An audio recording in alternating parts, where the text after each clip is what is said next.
À la lumière du plan des trésoreries tel qu'est présenté par les ministres des Finances, la loi des Finances 2020 pourrait, je dis bien pourrait, être revue à la baisse, un véritable pavé dans la mare. Explication tout à l'heure. Au compteur, les chiffres des 160 apparaissent. Messieurs et dames, bienvenue à tous et à toutes dans Débat 24 en direct de Kinshasa, la belle capitale de la République démocratique du Congo.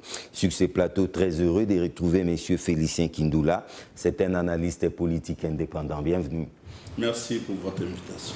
À vos côtés, Maître Gédéon Kolela. C'est un analyste politique éclectique et je dois tout de suite dire aussi que c'est aussi un pasteur. Bienvenue. Merci beaucoup, John. Merci pour la marque de confiance. Et pour la toute première fois dans cette tribune, et je pense que ce n'est pas la dernière, il s'appelle Mazé Kokele Matondo Évariste.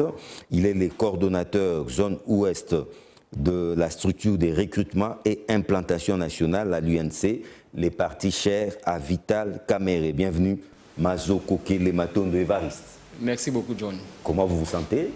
Je me sens trop à l'aise. Merci beaucoup. C'est comme si j'étais chez moi. Merci beaucoup et très heureux de retrouver. Il n'est pas vraiment un habitué de cette tribune, mais c'est une vieille connaissance. Il s'appelle Maître Richard Bondo. C'est un citoyen congolais. Bienvenue, Maître. Alors, bonjour, John.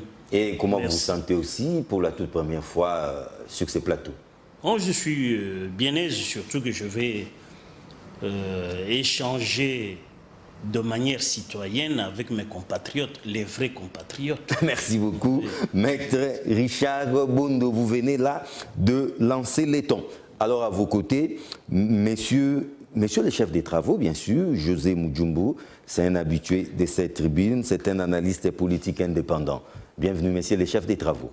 Merci beaucoup, monsieur John.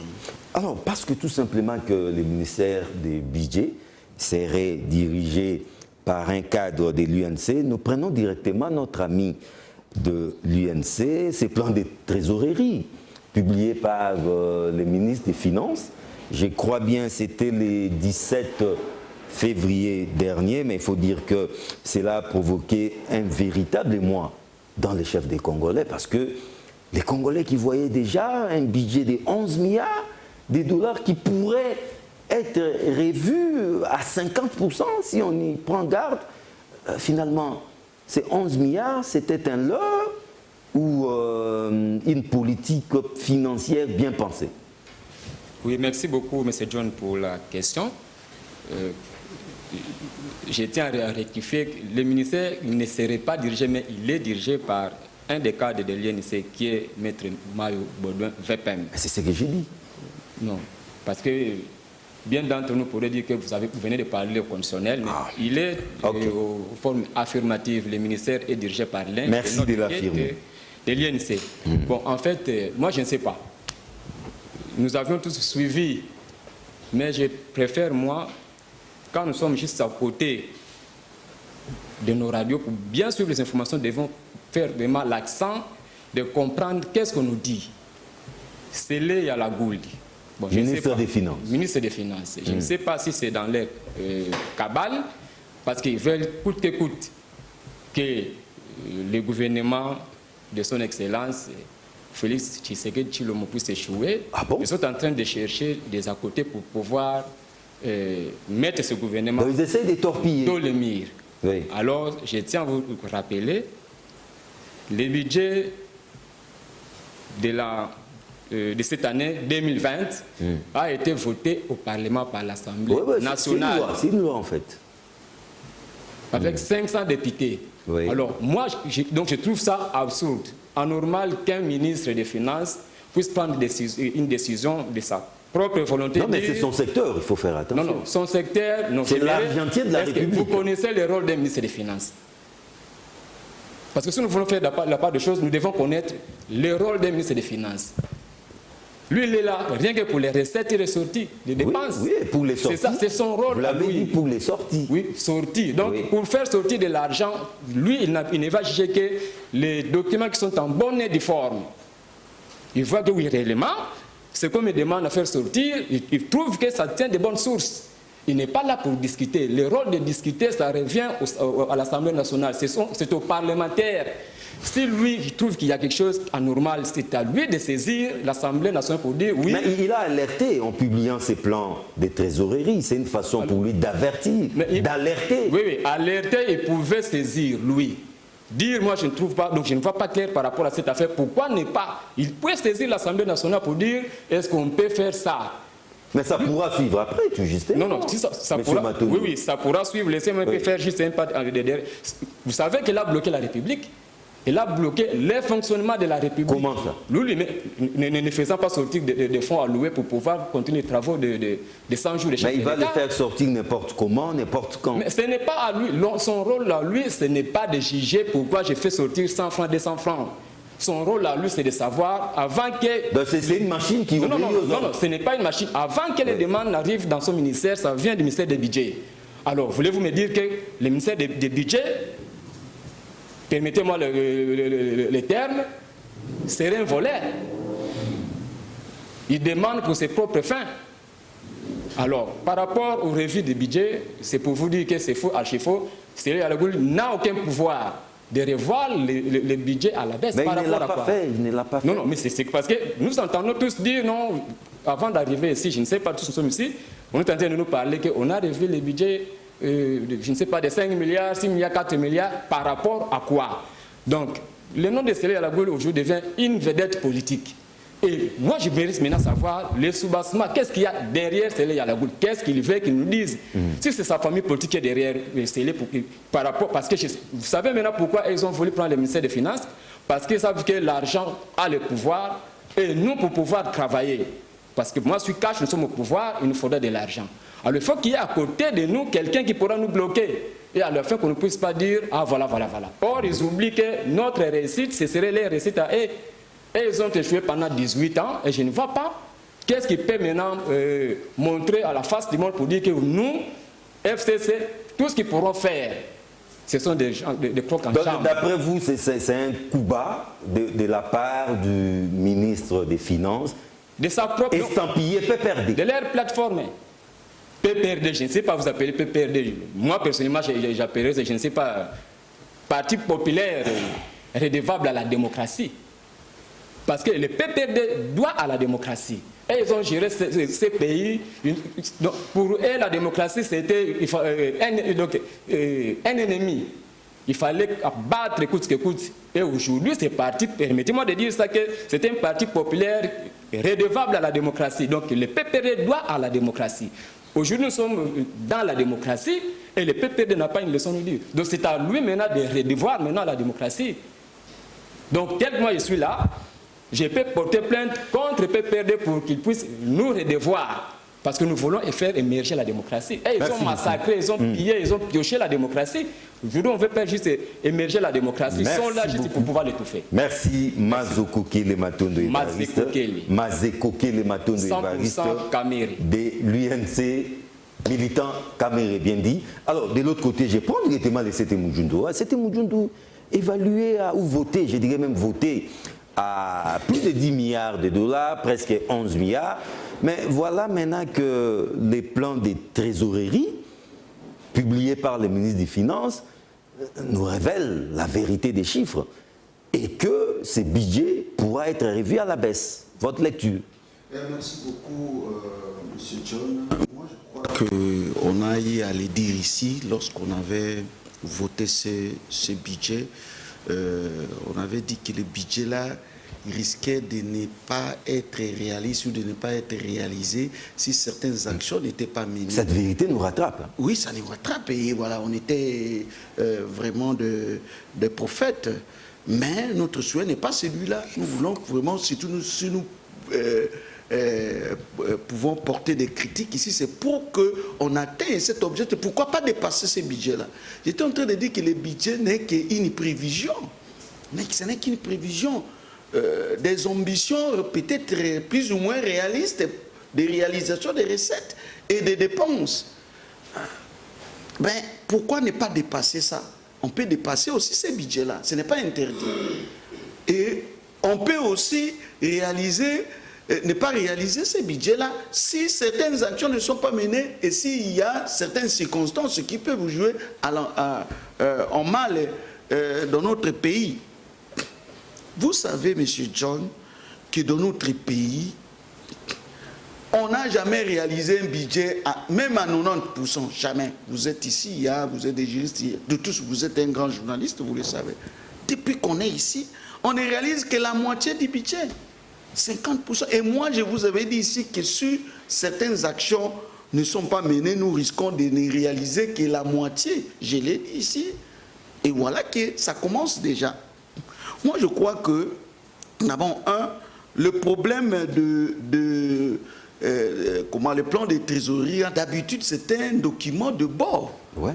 Un document, je ne peux pas dire secret, mais c'est un instrument de bord qu'on ne peut pas publier, qu'on ne peut pas, je crois, on ne peut pas parler de cela n'importe comment. Mettre sur la place publique. C'est un document de bord qui peut pousser les gouvernements à ajuster les tirs ou à prendre certaines actions pour ajuster les tirs. Mais quand cela ne tienne, comme nous sommes en démocratie, nous voulons la transparence, c'est mis à la place publique, mais moi je ne vois pas là où ça peut poser problème.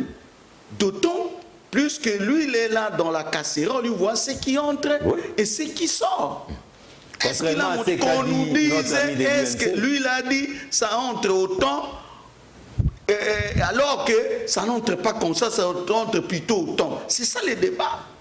Ce n'est pas dire des incantations seulement, il a dit ça, pourquoi il veut... Non, nous voulons être scientifiques. Dire, lui il a dit que ça ne peut pas se réaliser. Voilà, le premier mois ici, il a réalisé autant.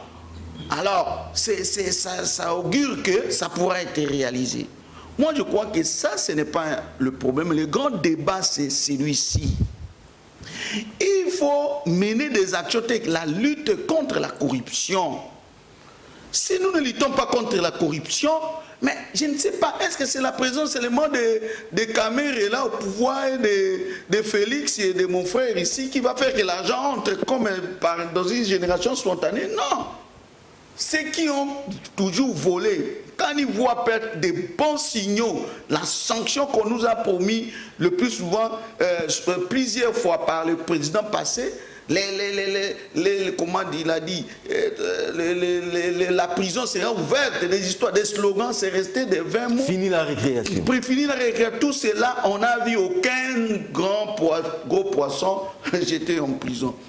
La lutte contre la corruption, c'était la première bataille. Et je suis très content que le président Félix Tshisekedi est nommé. On en parle dans la deuxième partie de l'émission. Mais ça va dans le même sens. Oui. Il est nommé les gens peut-être avec une mission de lutter contre la corruption. Moi, je crois qu'on aurait dû commencer par là parce que c'est le début de tout.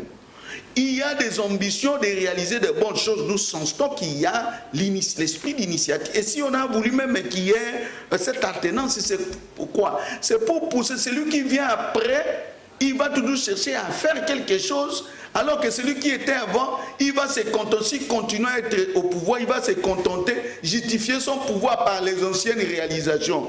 Raison pour laquelle il faut qu'il y ait l'alternance qu'on souhaitait pour arriver à ça. Donc, nous souhaitons qu'il mène certaines actions pour arriver à ça. Sinon, moi, je ne trouve pas de problème. C'est la réalité, le ministre l'a dit, c'est qui se trouve dans la casserole. C'est lui qui sait qu'il y a eu beaucoup de recettes, plus que ce qu'il a dit, qu'on nous le dise. Vous êtes au budget là, vous êtes là. Dites-nous s'il a mal fait. Moi, je crois qu'il peut alerter pour nous pousser. Mais ce que j'ai déploré, c'est que lui, il est là. Il doit aussi mener des actions pour mobiliser les recettes, au lieu de plénicher tout simplement. C'est ça là où il y a le problème. Quelles sont les actions qu'il a menées pour qu'on puisse atteindre ces objectifs, que le budget puisse être réalisé? C'est ça la question. Merci. Alors moi je trouve que, à part cela, on assiste toujours à des querelles inutiles, au lieu d'échanger quand même des bonnes idées pour arriver à bonne fin. Par exemple, moi j'ai donné l'exemple ici, clinique Ingalien maquillée ici. avec une clinique quinoise qui est à côté. Vous voyez, clinique Ngaliema est bien gérée, bien, mais de l'autre côté, mal gérée. La simple des choses, il n'y a qu'un petit mur qui est déjà tombé, qui suggère qu'on puisse les unir. Mettons ces deux cliniques ensemble. Pourquoi des gestions? Alors qu'aux cliniques Ngaliema, là, il y a beaucoup de chambres, mais les médecins manquent de bureaux. De l'autre côté, il y a beaucoup de bureaux, peu de chambres et mauvaise gestion. Fusionnez-les avec l'image de marque des cliniques Ngaliema. Vous allez voir que ça va aller. Côté quinoise, là, on peut appeler ça clinique Kinshasa Ngaliema.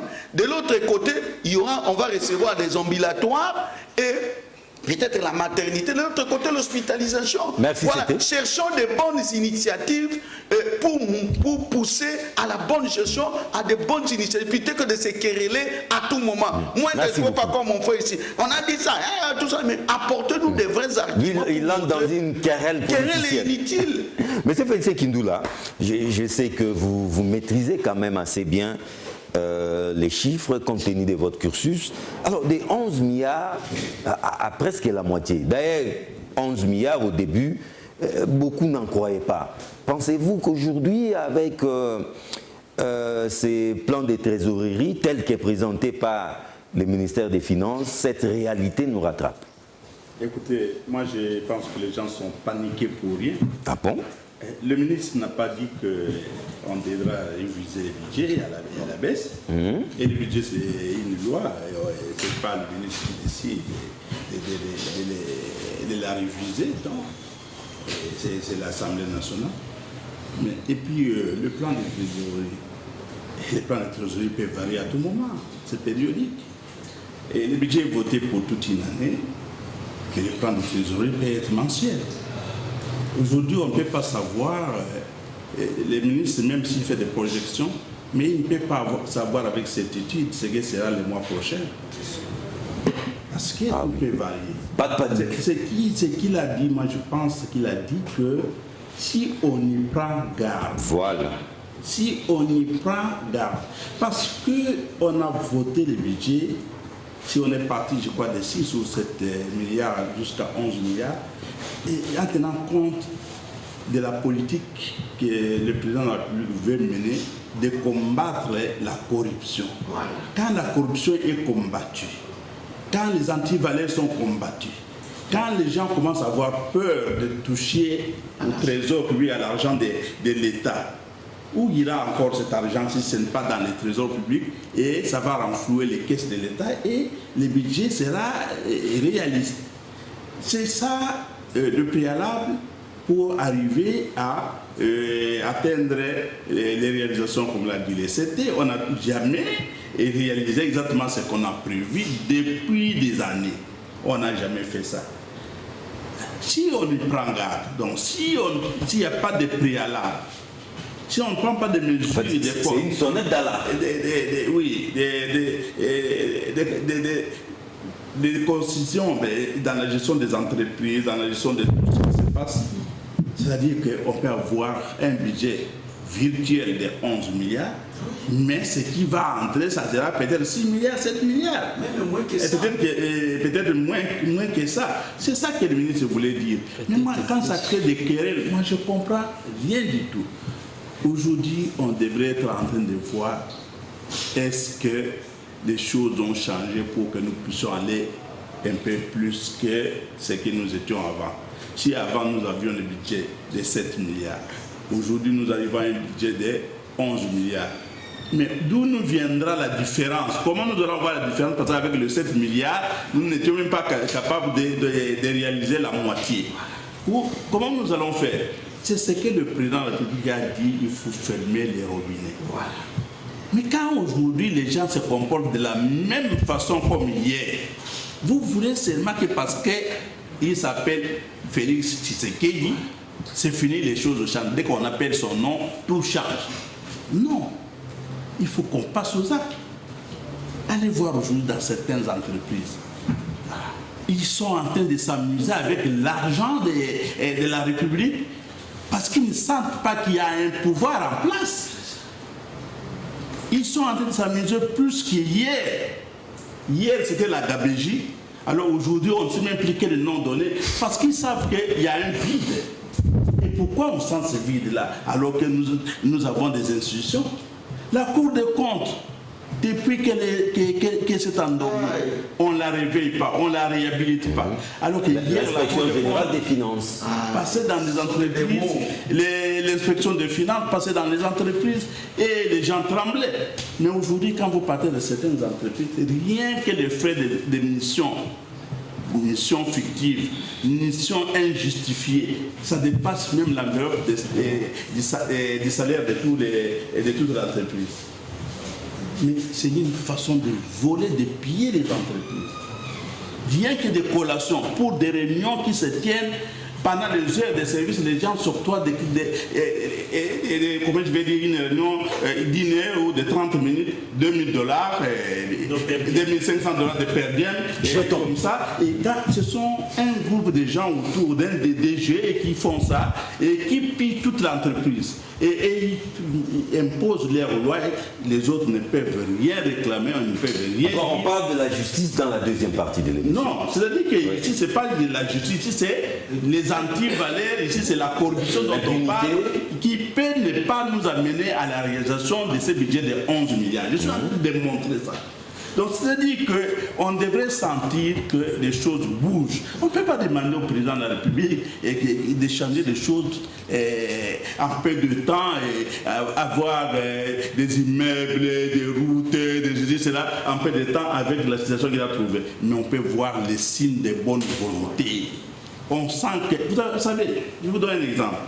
Étienne Tshisekedi Ouamouloumba, d'heureuse mémoire, a été élu Premier ministre de la Conférence nationale souveraine. Il n'avait même pas encore fait la remise de reprise quand tout a bougé. Les gens ont commencé à remettre même les clés des véhicules de l'État, même les téléphones à l'époque on appelait ça télécell, des histoires comme ça. Les gens venaient de même, alors que lui n'avait encore rien dit. Nous avons besoin de sentir cette force-là. Mouzé, la même chose, quand il arrive, tout le monde paniquait. Nous voulons qu'on sente que les choses ont changé et que les gens ne continuent pas à danser comme les souris qui dansent quand le chat n'est pas là. On doit sentir déjà maintenant. On doit savoir que le budget là sera respecté. Moi, contrairement aux autres qui sont en train de discuter avec les plans des trésoriers, moi je me pose toujours la question. Vraiment, est-ce que nous méritons un budget de 11 milliards? Donc c'était un leurre. Est-ce que nous méritons ça, nous? On pouvait avoir Plus que ça. Qu'est-ce que l'Angola a de plus que nous pour avoir le budget de plus de 20 milliards et que nous sommes à 11 milliards aujourd'hui et que nous avons de la peine à réaliser? Non, c'est là où nous devions voir les choses. Donc, interpellons ceux qui nous dirigent, qu'ils consentent qu'ils sont là. Merci beaucoup. Et que dans tous les points, on respecte de biens de l'État, dans tous les points que les gens rentrent dans l'ordre, dans tous les points qu'on sente que l'homme a changé. Maître Richard Boundou, citoyen congolais, il ne faut pas perdre de vue que le gouvernement congolais est en programme avec les FMI. Or, ces derniers, avec tous ces critères de performance, est-ce qu'il n'y a pas l'institution de Bretton Woods derrière cette situation? Merci beaucoup, John.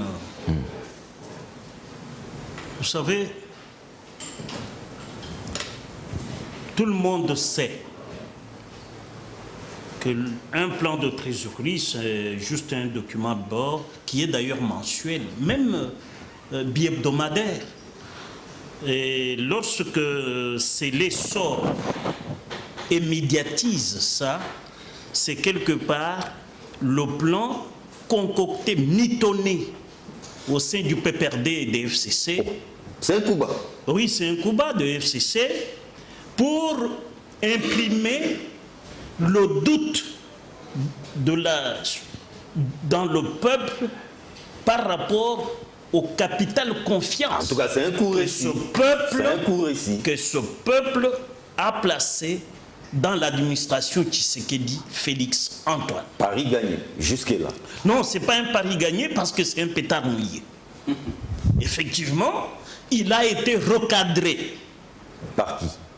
Recadré par le vice-premier ministre chargé du budget. Pourquoi? Parce que c'est les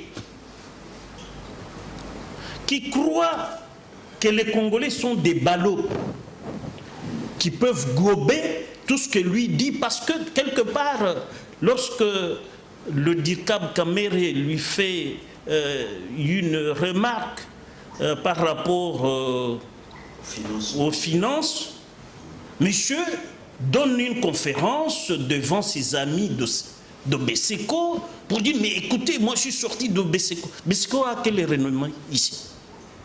Beseko, c'est Beseko, nous les agents de Beseko, nous bouffons l'argent de la République. Qu'est-ce que Beseko a déjà fait de palpable? Beseko est connu pour sa rigueur dans la gestion des finances. Non, aucune. Pour preuve, Sélé était le DIRCAB de Matata Pogno. Tout le monde le sait. Où se trouve aujourd'hui Boukangalonzo? De triste mémoire. Où se trouve aujourd'hui Boukangalonzo? Et qu'est-ce que la République aujourd'hui a engrangé comme dividende de Boukangalonzo?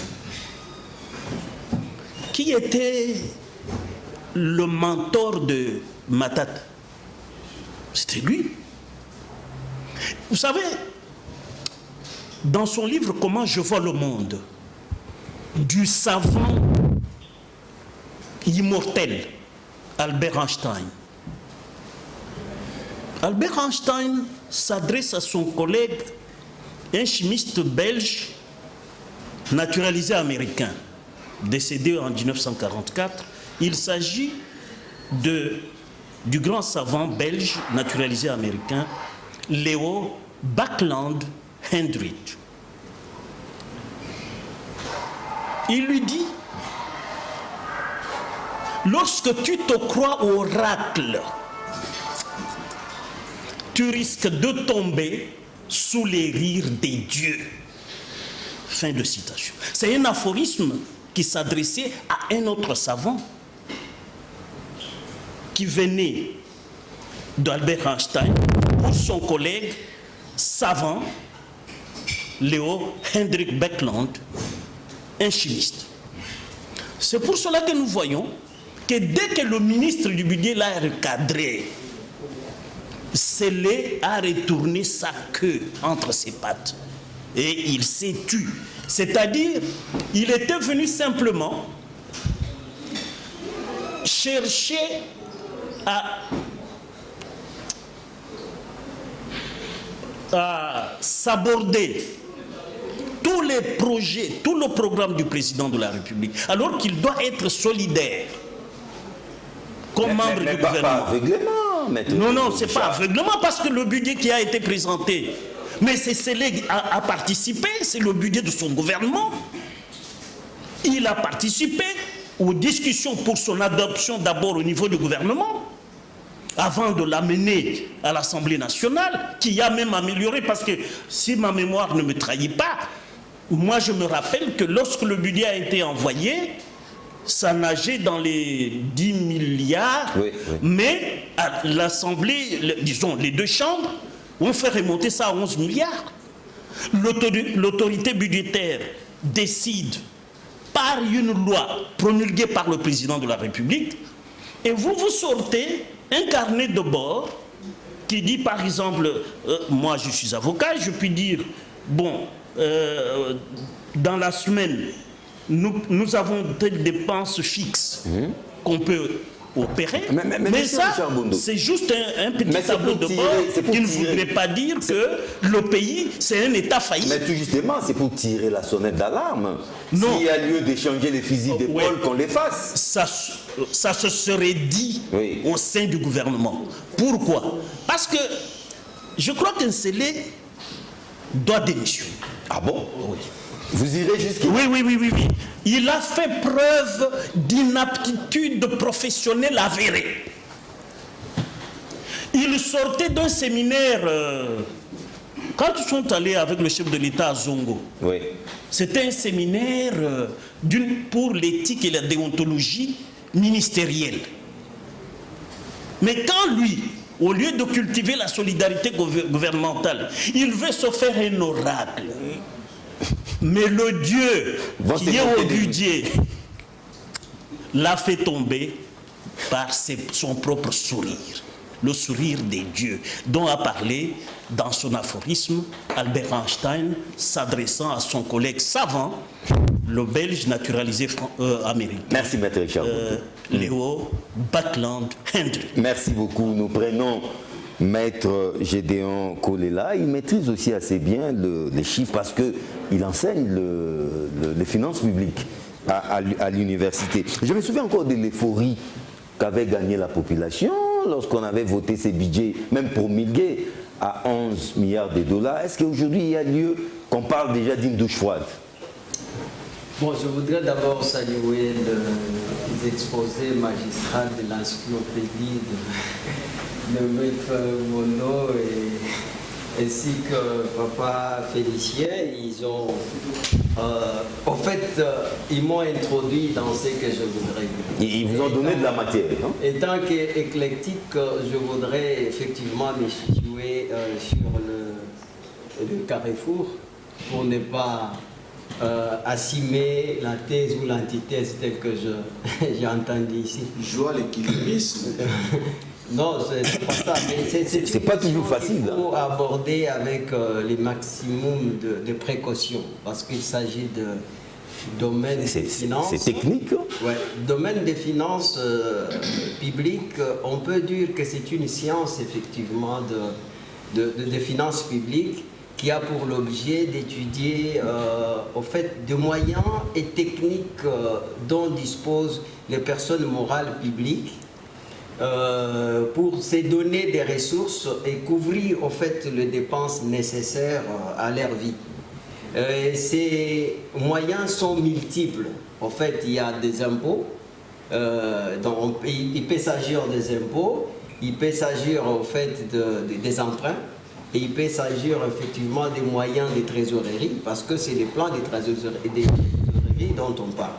Et aussi, les techniques sont aussi nombreuses, et sont aussi non seulement nombreuses, mais on varie selon la période classique à ce jour, comme Papa Félicien l'a dit, et aussi Maître Bondo a dit.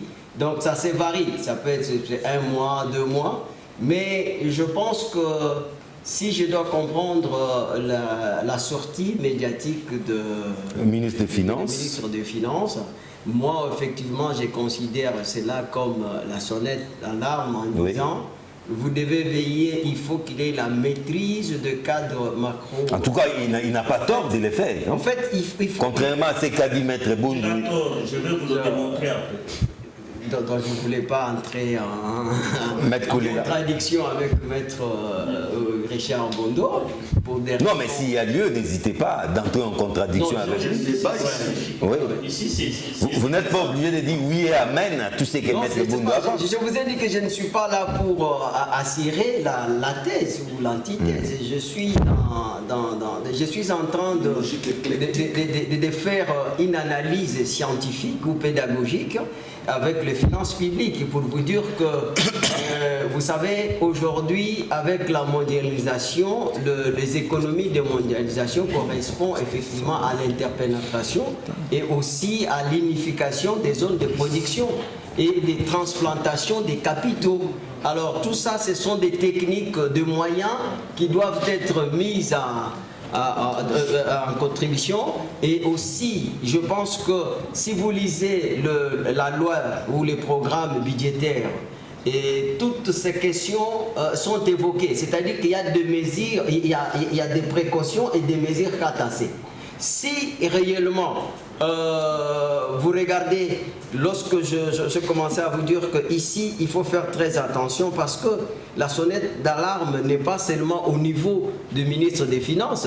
Vous vous souvenez, il y a le conseiller de la lutte contre la corruption de l'ancien président, le professeur Luzolo, qui avait dit que dans ce pays nous perdons plus de 15 milliards de dollars chaque année. Et aussi, il faut savoir que jusque-là, il n'y a pas donc l'élargissement de l'assiette fiscale. C'est-à-dire, le Congo dispose 25 000 sociétés pour plus de 80 millions d'habitants. Donc, vous comprenez que c'est comme un verre d'eau dans un océan. Et parmi les 25 000 sociétés, nous avons 658 sociétés minières. Et pour 4 800 permis permis miniers. Et or, parmi les permis minières là, nous avons que 30 permis en voie d'exploitation. Et les multinationaux qui détiennent ces sociétés donc, sont dans les régimes conventionnels par dérogation. Quand bien même la loi de 2002, donc les codes miniers de 2002, avait supprimé cet régime conventionnel par dérogation. Tel que en fait, pour parler dans les français simples, c'est-à-dire que ici, ces sociétés ne sont pas soumises à l'assiette fiscale.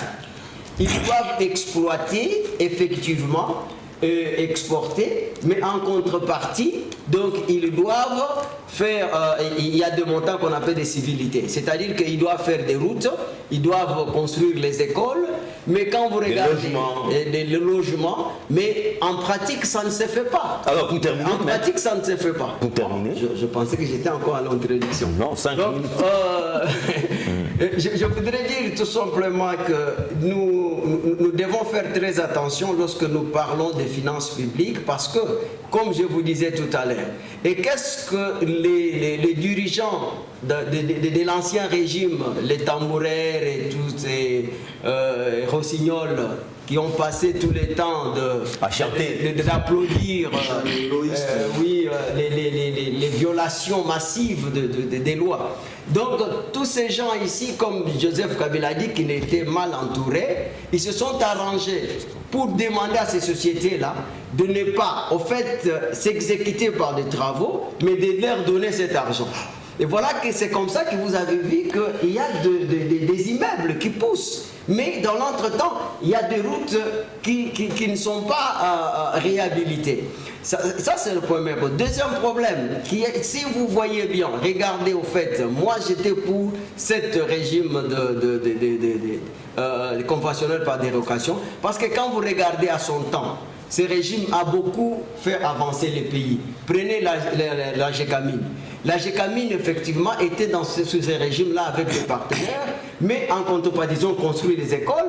Vous avez l'hôpital de Sendoué, c'était construit par la GECAMINE. Vous avez la MIBA, et vous voyez, mais imaginez qu'aujourd'hui, avec 658 sociétés, on est incapable d'avoir des routes bitumineuses. Merci beaucoup. Donc c'est pour cela que...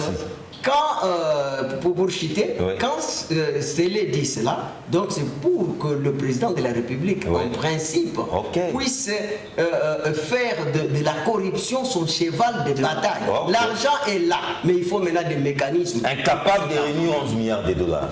Alors, Maître Richard Bondo, nous commençons par vous parce que là, nous entamons maintenant la question de l'appareil judiciaire. Ça y est, après avoir été nommés, les 6 hauts magistrats ont prêté serment devant le président de la République. Peut-on maintenant affirmer haut et fort que les jalons de la rupture ont été effectivement jetés? Moi, je dis oui parce que je connais, c'est dans mon secteur, je connais... les heureux promus. C'est un choix judicieux. C'est un choix judicieux et qui est même agréé par tout le corps des magistrats. Le Conseil supérieur de la magistrature? Non, je ne parle pas du Conseil supérieur dans le sens restreint du terme. L'organe. Oui, comme représentant du pouvoir judiciaire. Non. Tout ce qui relève du statut des magistrats. Le magistrat de bas échelon jusqu'au sommet, tous ces magistrats saluent l'arrivée de ces grands responsables aux magistrats. Pourquoi? Parce que vous veniez de suivre lors du 14e anniversaire de la journée organisée à l'occasion du 14e anniversaire de la promulgation de la Constitution. Les 18 février. Le 18 février, nous étions chez CEPAS. Le procureur général, près la Cour constitutionnelle, a dit, a demandé au peuple de n'avoir aucun doute sur la détermination de la magistrature à combattre la corruption et les antivaleurs. Ça vient du procureur général près la Cour constitutionnelle. Et il le disait en présence de tous ces hauts magistrats qui étaient dans cette salle comme invités d'honneur par les organisateurs de cet atelier d'un jour ou de quelques heures chez CEPAS. Pour moi, le pilier sur lequel le président de la République va s'appuyer pour combattre la corruption et même jeter par-dessus bord tout acte d'impunité ou toute conduite qui encourage l'impunité, c'est le corps de la magistrature. Ces compatriotes ne sont pas les mieux payés. Mais s'ils font bien leur travail, la nation devra leur être reconnaissante. Et je pense que c'est un problème de conscience et surtout de patriotisme. Nous n'avons que ce pays. Comment voulez-vous qu'un monsieur qui vient pieds nus du Pakistan, Inde, Chine, Dubaï ou quoi, dans les Émirats arabes unis là, mais ce monsieur va à la banque. Lui ne donne aucune garantie. Mais l'argent lui est donné. Quelques mois après, il a fructifié, il a remboursé. Le problème ici, c'est nous. C'est un problème de crédit dans l'homme congolais. Oui. Quelle est maintenant notre façon de concevoir le progrès si dans notre moi, nous cultivons la gabégie, nous disons, ça c'est de l'argent. L'argent que la banque m'a prêté, c'est mon argent, je dois le bouffer sans rembourser. Et c'est pour cela que nous, quand nous allons à la banque nous exige des garanties hypothécaires, comme sûreté garantissant leurs créances. Alors que chez les expatriés, il y a par exemple des banques libanaises ici. Quand vous êtes libanais, même cuisinier quelque part, vous avez besoin d'un crédit, on vous le donne. Parce qu'ils savent que la mentalité ici, c'est de bien faire, de rentabiliser l'épargne et de savoir remettre ou rembourser l'argent, parce que ce n'est pas l'argent des banques, c'est l'argent des épargnants. Ça, au moins, si nous avons ça à l'esprit, dire non, c'est mon argent, cette banque est venue, c'est mon argent. Non. La banque vous a fait confiance, travaillez de manière à rembourser. Parce que même si l'auto, la banque a fixé, la banque centrale, c'est à 9%, mais la banque, elle est commerciale et peut vous dire non, moi, je vous accorde la confiance. C'est une matière première en ce genre de transactions. Oui, à 12. La fiducie, voilà. Comme telle, c'est la confiance. Voilà un peu ce que je veux dire. Merci mais beaucoup. Il faut que je revienne un peu à Sélé pour lui dire, monsieur Sélé, si vous êtes incapable... Ça devient de l'acharnement. Non. Moi, je prodigue des conseils. Okay. Tout à fait, c'est mon jeune frère. Sélé, oui. Oui. Bon, je le connais, on se connaît. Je lui dis simplement qu'il doit avoir l'ascendance sur les régies financières qu'il gère. Parce que ces régies ont des assignations. Si lui déjà déclare forfait, il jette l'éponge. Il jette l'éponge. Qu'est-ce que nous on peut faire? Il doit prendre son courage et dire je suis incapable d'avoir l'ascendance sur les régies financières sous ma tutelle. Moi, je démissionne. Et il y a des gens compétents. Mais lui, c'est un financier. Papa Kindou. Papa Kindou. Un grand financier. Un grand financier. Il peut gérer ce ministère-là. Et pragmatique. Merci. Parce que le problème ici, quel est-il? C'est l'accord, soi-disant, un accord... FCC cash. Non, un accord sui generis. Oui, d'une nature... de genre. Vous voyez? Entre cash qui n'existe pas et FCC qui n'existe pas. Faute de personnalité juridique. Donc nous sommes liés ici de manière virtuelle. Et c'est diabolique. Voilà les mots. Et il faut c'est-à-dire on nous fait croire qu'il y a un accord. Donc on joue sur la psychologie du Congolais. Alors que ici, le président de la République, c'est lui seul qui a dans son domaine réservé, donc régalien, le pouvoir de désigner X, Y, par exemple, aux finances, aux affaires étrangères, à l'intérieur, à la justice. Mais on nous a amené ici des accords qui ne font plus marcher la République. Mais moi, je crois, parce que le président de la République a prêté le serment de veiller au respect de la Constitution. Comme il a respecté le principe de la coalition édicté à l'article 78 alinéa 2 de la Constitution, pour que ceux qui se prétendent majoritaires avec ceux qui peut-être sont minoritaires se mettent ensemble dans l'esprit de la Constitution pour que tout le monde gère ensemble.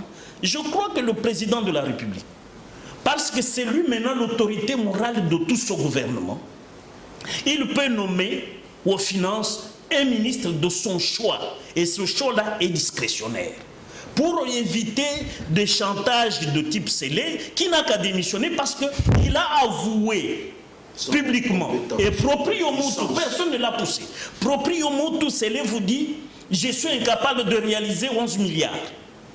Mais qu'attendez-vous? Il faut que le stylo rouge dont a parlé... Les stylos rouges promis fonctionne maintenant. Merci beaucoup, Maître Bondo.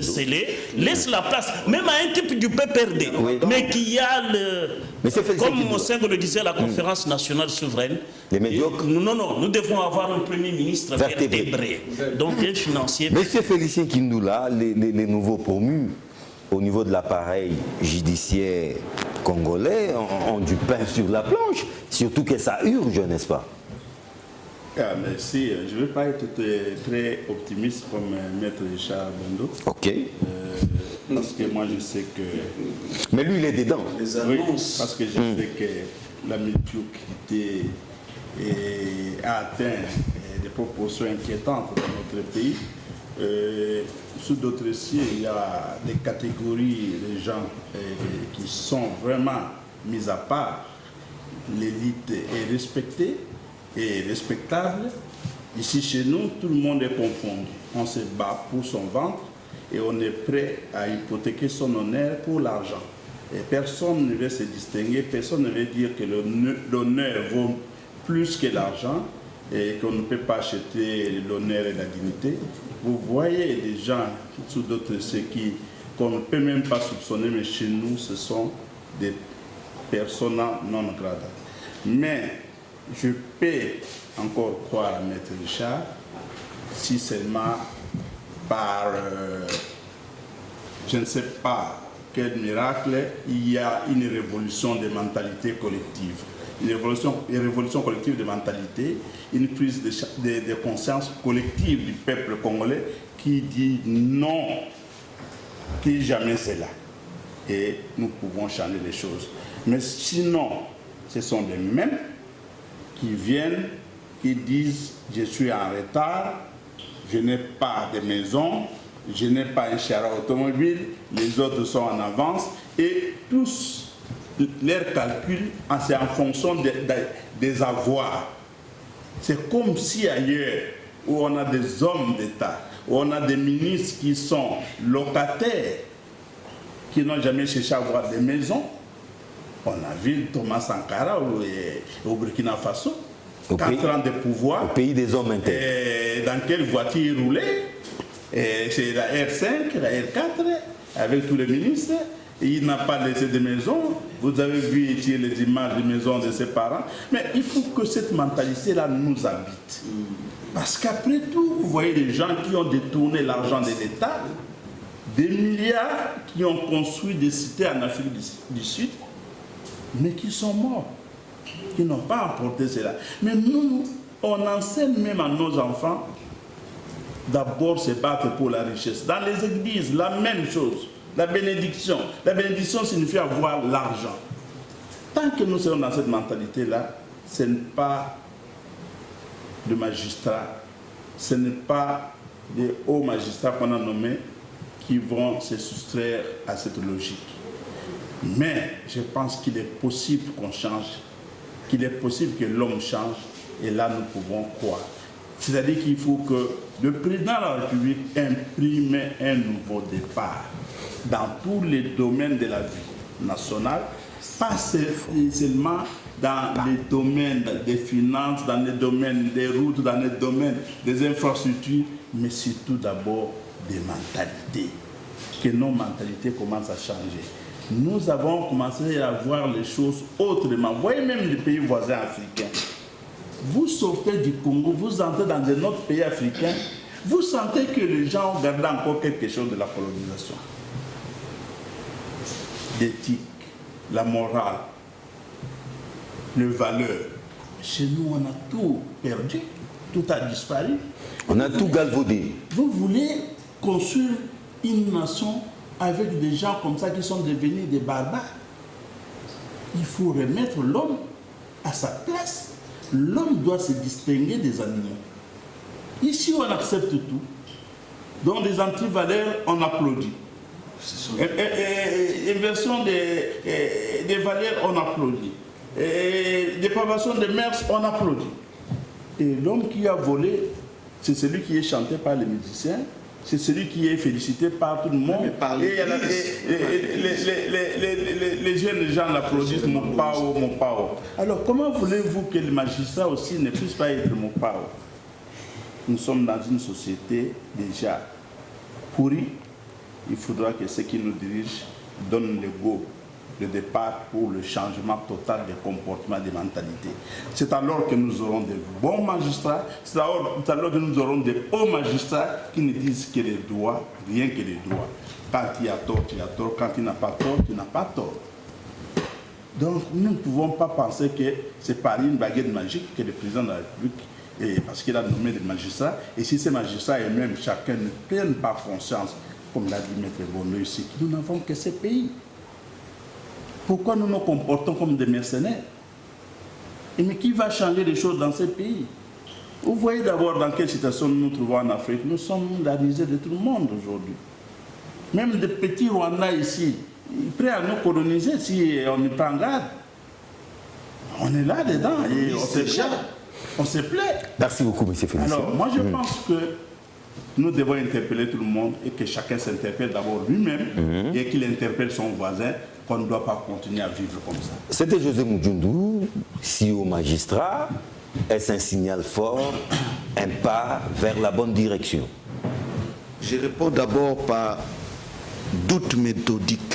Okay. Comme Papa Kidoula l'a dit, contrairement à Papa Bondo qui les connaît, mais la justice, elle est là. Bon, tout le monde est là œuvré toujours dans cette justice qui est au lambeau, hein, n'est-ce pas? Moi, je crois que on leur accorde un peu le bénéfice du crédit, mais avec doute toujours. on doit les voir à l'œuvre, comme Papa Kindoula a dit ici, parce qu'on nous a chanté ça depuis longtemps, même des temps de Mobutu, mais des temps de Papa, de président Kabila ici. On avait nommé certains, on a dit cette fois-ci c'est fini, les choses, tolérance zéro, on a nommé, mais quel est le résultat? Comme Papa Kindoula a dit ici, les Congolais d'abord brillent par son intérêt égoïste par rapport à l'intérêt collectif. Alors qu'un intellectuel, comme Papa qui nous a dit, un professeur d'université, un médecin, un magistrat, ce sont des professions nobles. Moi, par exemple, qui vous parle ici, beaucoup de gens, quand j'y rentre, on me pose toujours la question, vous êtes devenu politicien, vous êtes dans quel camp? Mon cher, il faut identifier vous, il faut chercher quelqu'un à vous aligner pour voir clair. Hein. Et c'est comme ça. Et d'autres n'aiment même pas qu'on critique, ils sont cons. Quand vous critiquez, on trouve que vous êtes de l'autre côté. C'est toujours comme ça. On veut que vous soyez des partisans pour qu'on soit à l'aise. Mais si vous êtes indépendant, neutre, objectif comme nous ici, non, on n'aime pas. On veut toujours être aligné. Voilà. Donc, je pouvais vous dire que la crainte de la justice, c'est le commencement de la sagesse, moi je peux dire ici, et du développement du pays. On a nommé ces hauts magistrats, c'est une bonne chose parce que nous voulons voir des signaux. Mais on va voir vraiment, on va les voir à l'œuvre, on va les juger à l'œuvre. On a vu certaines autorités, si vous voyez partout en Afrique ici, les enfants des présidents, ses frères, ce sont devenus des riches, des milliardaires, des millionnaires. Que ce ne soit pas des ministres, des procureurs, des Fachi, où il y aura une justice à double vitesse. Quand il s'agit de l'enfant de Fachi, allez, ce n'est pas lui directement un mot d'ordre. Alors, on va les voir à l'œuvre. Et j'ai suivi ici, la nuit, l'actuel ministre de Finances, de Justice, qui a dit que ça ne sera plus comme avant. L'époque a changé et je suis très content, je l'encourage. Et il semble qu'on a interpellé même Blattner. Et c'est une bonne chose, mais on va voir comment ça va continuer, que ça ne soit pas du chantage, comme si vous avez eu l'argent, ou est notre part partagé. Et puis vous allez voir que ça va s'émousser dans le calme et on en parlera plus dans l'amiable. Pas l'amiable financièrement. C'est ça. C'est pas ce que nous voulons, mon cher. On dit qu'il faut payer les magistrats bien pour qu'ils rendent bonne justice. Bon, c'est une bonne chose quelque part. Mais pour qu'il y ait l'argent pour les bien payer, il faut d'abord qu'ils travaillent bien. Maintenant, ils sont en grève. C'est légitime. Mais où est-ce qu'on aura cet argent pour le payer? Il faut travailler. Je sais que nous sommes dans de mauvaises conditions. Même nous, les enseignants, un assistant qui sort, qui a distingué, qui reste à l'université, il est mal payé, même qu'un magistrat. Voilà. Nous sommes mal. Un magistrat touche à la limite mieux que moi un chef de travaux. Vous voyez ce que c'est. Donc ils doivent faire du bon travail. Justice, on les attend. Une bonne justice pour qu'on puisse arriver, ça pour l'intérêt de tout le monde. Il y a celui qui est à la base du développement de la Chine actuelle après Mao. Après Mao, il y avait un autre, celui qui l'a remplacé, mais l'autre là, Xiaoping là. Lui qui a lancé l'idée un chat blanc ou noir, peu importe, pour vous qui nous apporte la souris. L'économie est de nature capitaliste, mais la politique est de nature socialiste. C'est pour servir. On ne peut pas se servir de la politique pour ses intérêts particuliers. Merci, c'était. Accordez-moi le temps que vous avez accordé. Oui. Ça me permettra de vous donner ne serait-ce qu'une minute pour conclure. Mon frère a parlé ici de Cash qui n'est pas juridique, il n'a pas la personnalité juridique. Il est juriste. Mais moi, je crois que ça a une réalité. Parce que Cash est allé aux élections et elle a été enregistrée. Mais c'est FCC qui n'a pas été enregistré. Fachi a été voté, labellisé Cash. Président de tout ça là. Mais pas FCC. Tout cela, mon frère, j'ai senti le souci de l'autre, et même de Papa Kindoula.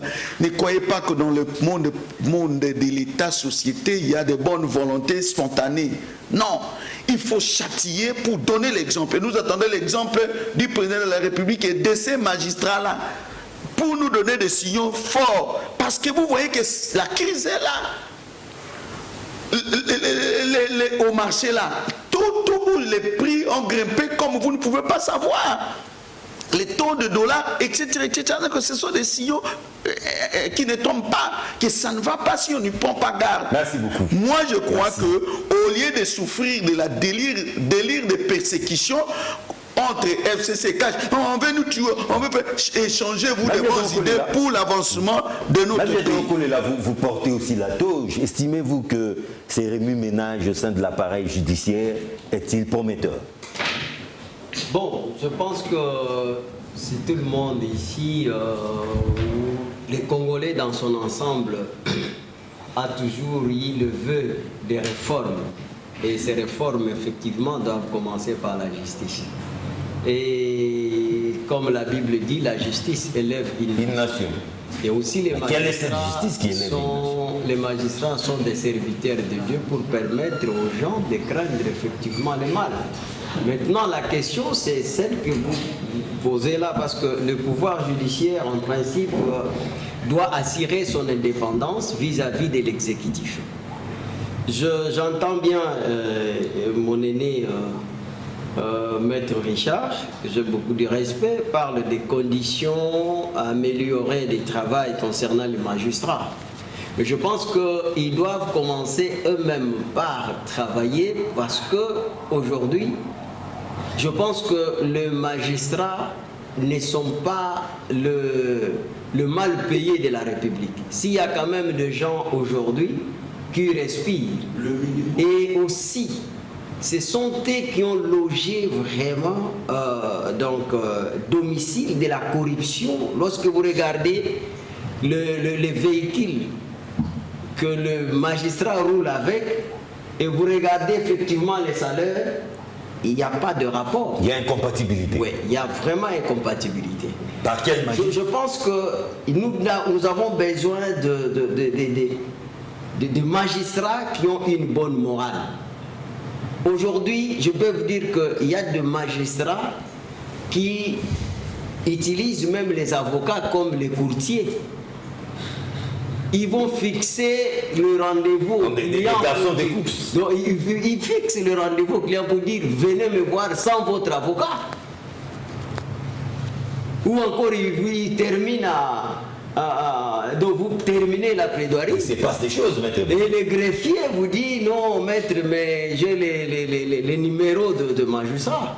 Je sais que je suis tenu en réserve, mais des fois, c'est que le président de la République veut amener comme réforme, nous l'accompagnons. Il faut effectivement que ces magistrats changent, montrent de quoi ils sont capables. Soit comme des missionnaires.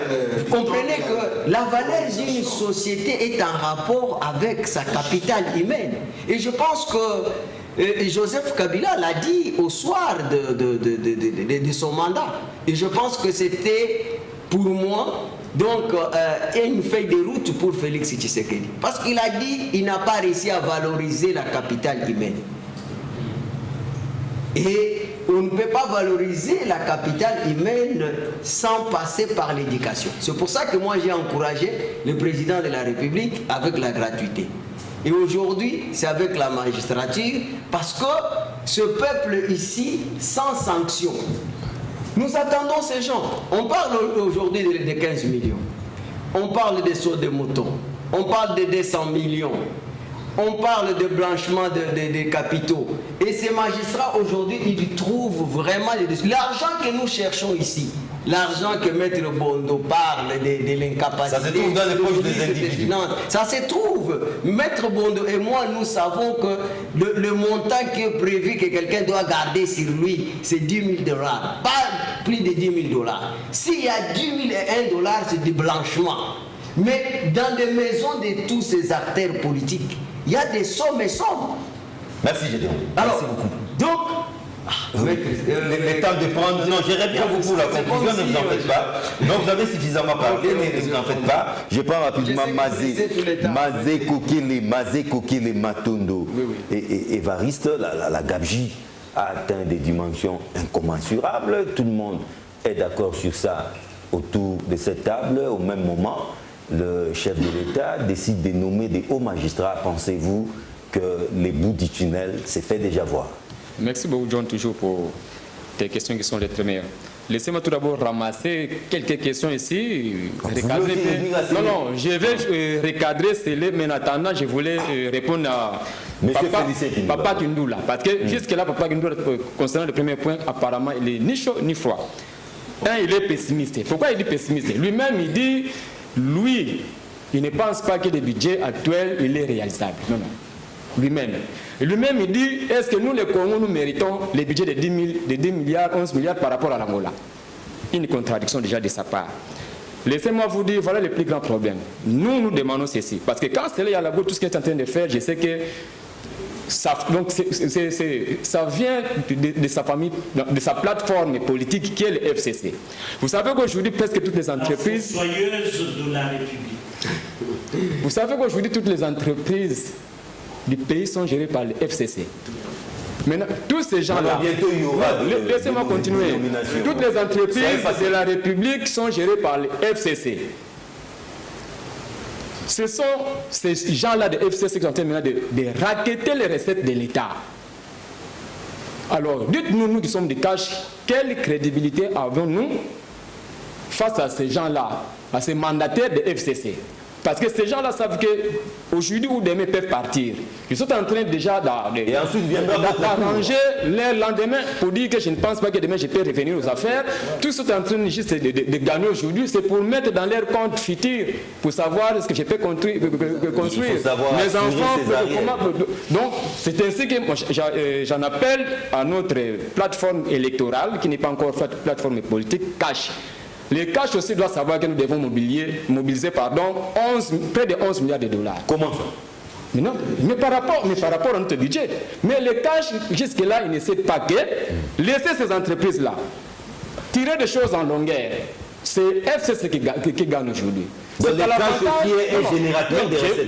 Mais les cash doivent faire un effort pour que nous partageons les entreprises. Il faut qu'il y ait maintenant les gens des cash qui doivent gérer, qu'on sache qui est qui a volé, qui est en train de corrompre. Mais les cash aujourd'hui, il est en train de regarder, mais c'est à l'avantage de FCC. Laissez-le, il y a la boule. Là, je crois que je pourrais chuter par rapport à ça.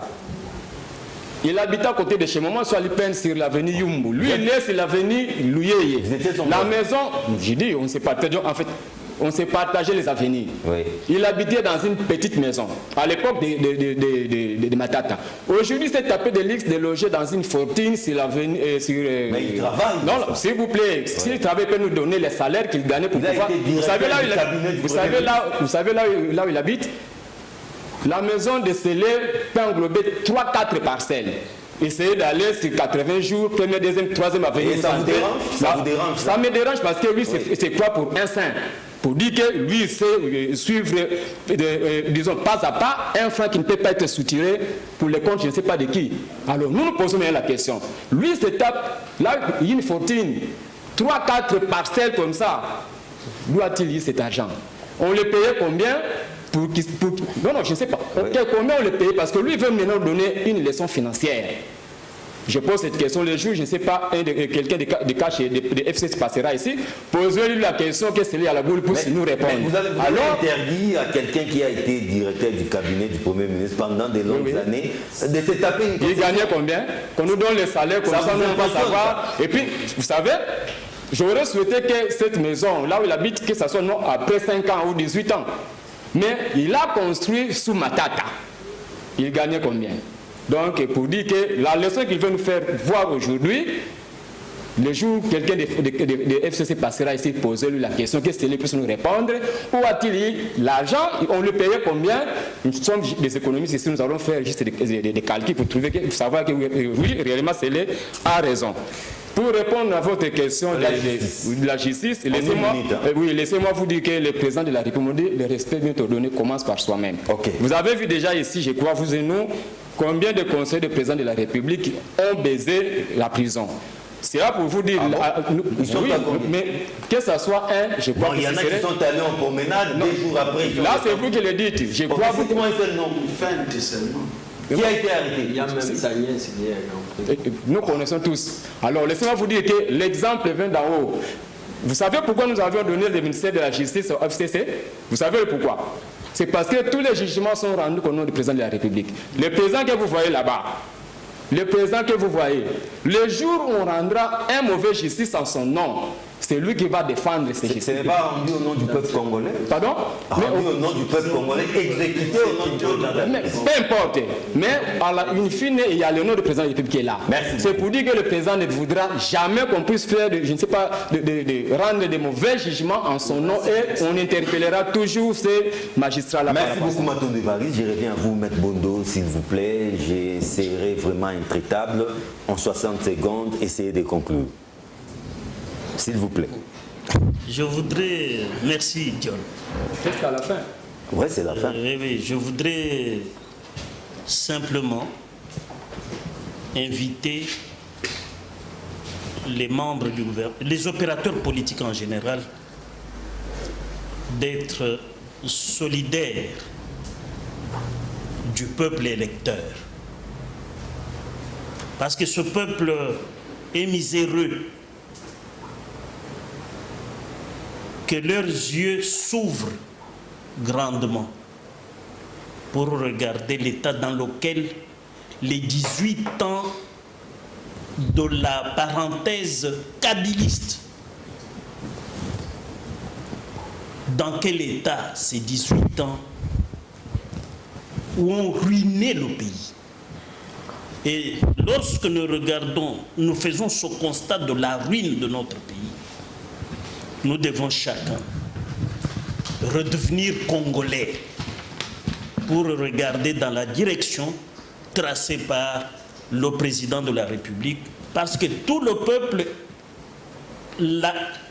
l'accepte comme son visionnaire, quelqu'un qui a la bonne foi, la bonne volonté de faire quelque chose pour ce peuple. Merci beaucoup, Maître Richard Bondo, citoyen congolais. Monsieur Félicien Kindoula. Merci pour la question. J'ai passé le temps pour expliquer à mon frère Tondo que ce n'est pas facile de comprendre, papa M. Kindoula. Mais avec le temps, vous allez commencer à comprendre. Il va s'habituer. Sa pensée. J'ai dit que le budget était réalisable avec des préalables. Et ces préalables, et José Monjumbu les avait déjà bien étalés.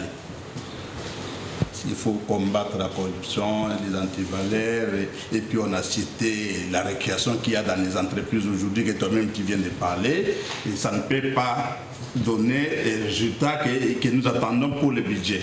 Et j'ai fini par dire que le plan de trésorerie, ce n'est pas le budget, le plan de trésorerie est quelque chose de, comment je vais dire, périodique, un mois peut-être, même. Voire même bien Maître Richard a abondé pour dire que ça peut être un billet hebdomadaire ou hebdomadaire, tout ça.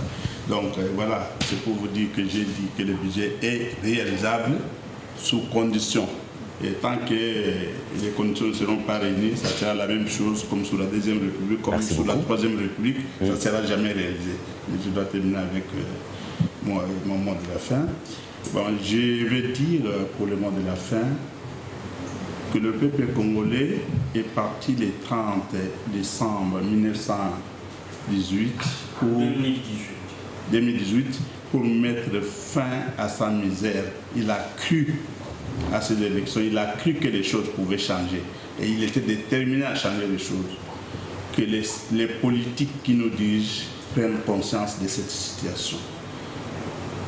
Tâche, INC, IDPS doivent savoir que la victoire qu'ils ont ne serait pas aujourd'hui réalisable s'il n'y avait pas cette alliance INC et IDPS. Merci beaucoup. Et pour terminer, Cash et FCC, ils ont promis au peuple congolais que la coalition, c'était la solution pour sauver ce pays. Donc, tout le temps se rappeler et travailler au lieu de continuer à perpétrer la misère du peuple congolais. Maître Koulila, vous avez la parole.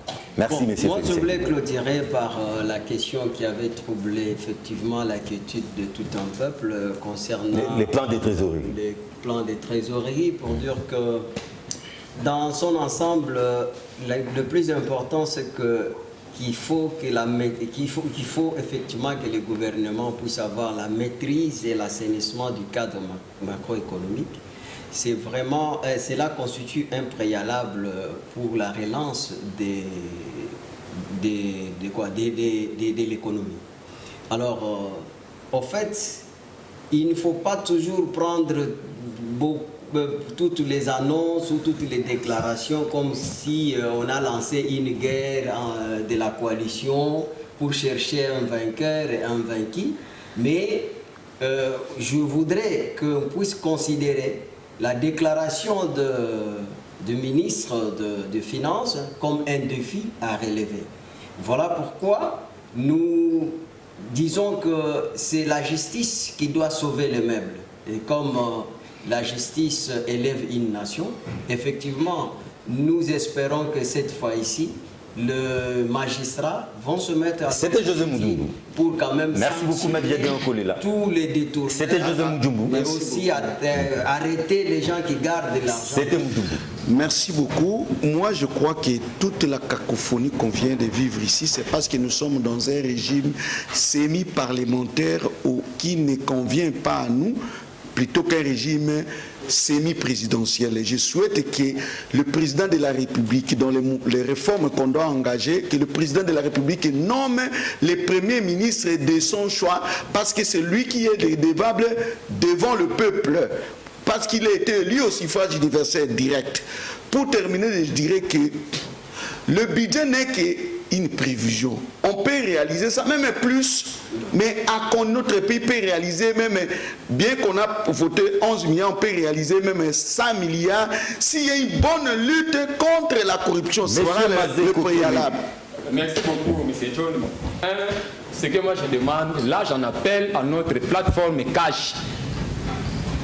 Réveillez-vous, il faut qu'on puisse partager les entreprises, ravir ce que le FC, parce que si aujourd'hui le FC fait ce qu'il est en train de faire, ces mauvaises manœuvres, c'est parce que, ou bien l'autre là, c'est parce qu'ils savent que c'est eux qui gardent maintenant la manne financière des entreprises. Deuxième des choses, je pense, qui concerne la justice, il y avait un intouchable ici, qu'on appelait Caleb Nton.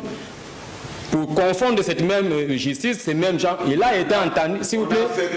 Non, non, je dis bien, le fisc de l'entendre, parce que, s'il vous plaît, il a été entendu par ses subalternes.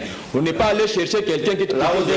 La troisième des choses, nous en appelons au président de la République de dissoudre le Parlement pour que nous ayons notre vision et accomplir notre vision, que ce Parlement soit dissous. Les matons névaristes de l'UNC, Maître Gédéon Kolela, analyste politique indépendant, M. Félicien Kindou, l'analyste politique indépendant, Maître Richard Bondo, citoyen congolais, et M.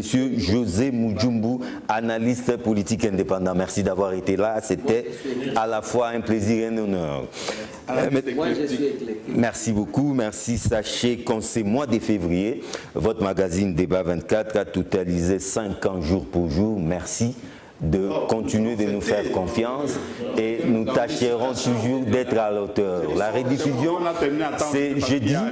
La rediffusion, déjà c'est week-end à partir de 10h30 et le lundi à partir d'1h30. Sinon, retrouvez-moi le vendredi prochain avec le même réel plaisir. Au revoir. Bon anniversaire.